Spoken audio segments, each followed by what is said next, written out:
Just say the name Area 51. What pops into your head? Probably desolate desert, right? Maybe some shadowy figures and secrets. Lots and lots of secrets locked away from the world. For decades, this place has been ground zero for our wildest theories. So, picture this. Deep in the Nevada desert, there's a place so locked down, so completely off limits, that for most of the 20th century, the US government flat out denied it even existed. Seriously, it was just a blank spot on the map, a void that just so happened to be holding America's most sensitive projects. And yeah, for more than 75 years, one question has just dominated the conversation. You know the one. It's the question that comes from all those weird lights in the sky, those hushed whispers about recovered tech from somewhere else. But what if we're all looking in the wrong direction? What if the biggest secret isn't extraterrestrial at all? What if the real truth hidden out there is actually about us, about our own ingenuity, our ambition, and, well, our incredible talent for deception? Okay, so where do we even begin with this? Let's start with something modern, something the Pentagon itself admits is, well, baffling. We're talking about the 2004 Tic Tac incident. Navy pilots, guys like Commander David Fravor, get sent to check out these bizarre objects. And these things were dropping from 80,000 feet down to sea level in just seconds. What they saw was this 40-foot-long, white, smooth craft. No wings, no engines, no exhaust. And it was moving in ways that, completely defy physics as we know it. So what really blew everyone's mind were the maneuvers. I mean, they were just impossible. Pentagon insiders, guys like Luis Elizondo, who used to run a secret program, they actually came up with a name for this stuff, the 5 observables. Think of it as a checklist of abilities that, as far as we know, no country on Earth has. We're talking anti-gravity lift, sudden instantaneous acceleration, going hypersonic without a heat signature, cloaking, and even moving between the air and the sea like it's nothing. No known tech can do all that. All right, but this mystery isn't just about strange objects in the sky. It's about people. People who claim they've been on the inside, that they've worked on technology that could literally change everything. And this is the moment the whole Area 51 alien story just exploded into the mainstream. It's 1989, and a guy, who we later find out is Bob Lazar, drops a bombshell. He claims he was hired to reverse engineer captured alien craft.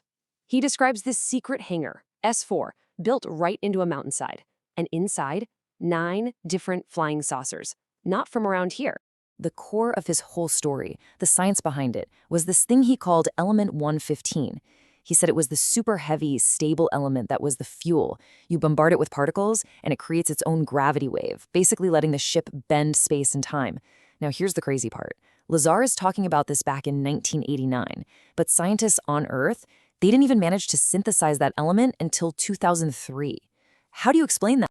And this is where the mystery of Bob Lazar himself gets really deep.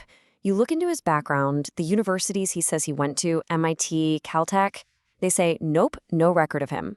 It's like his whole identity is a ghost. But, and this is a huge but, investigators found his name in an old 1982 phone book for the Los Alamos National Lab.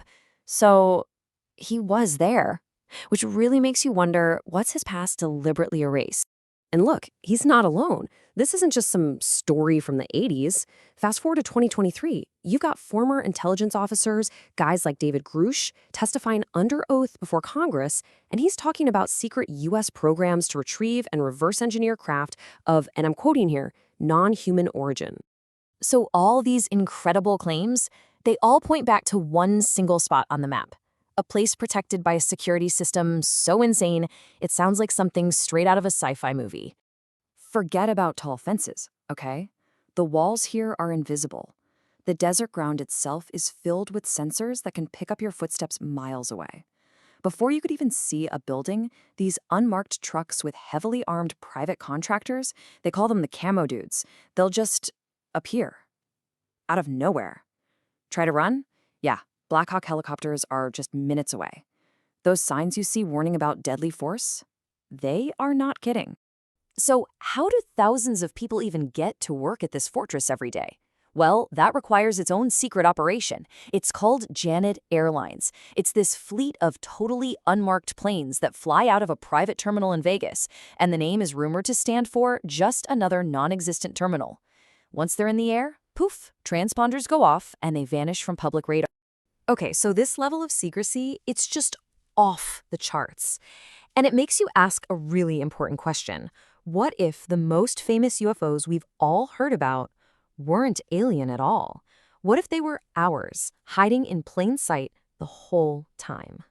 When you look back at history, a really interesting pattern emerges. Back in the 50s, people started seeing these fiery dots way, way up in the sky.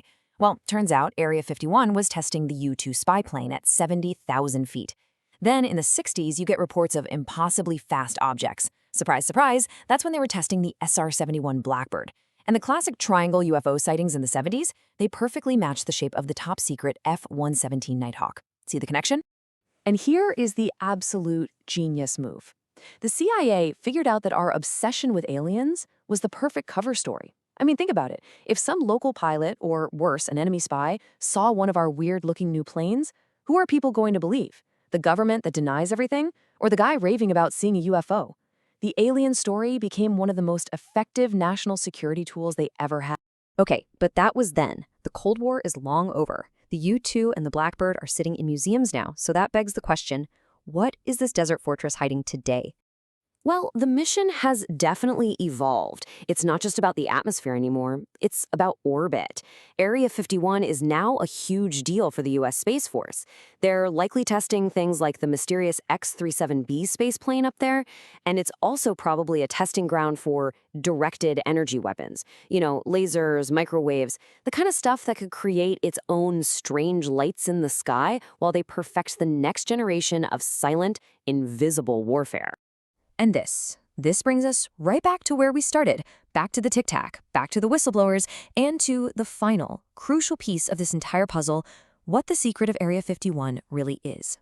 So after all of it, the theories, the insiders, the declassified documents, the real truth of the place starts to come into focus. The greatest secret isn't what they're hiding.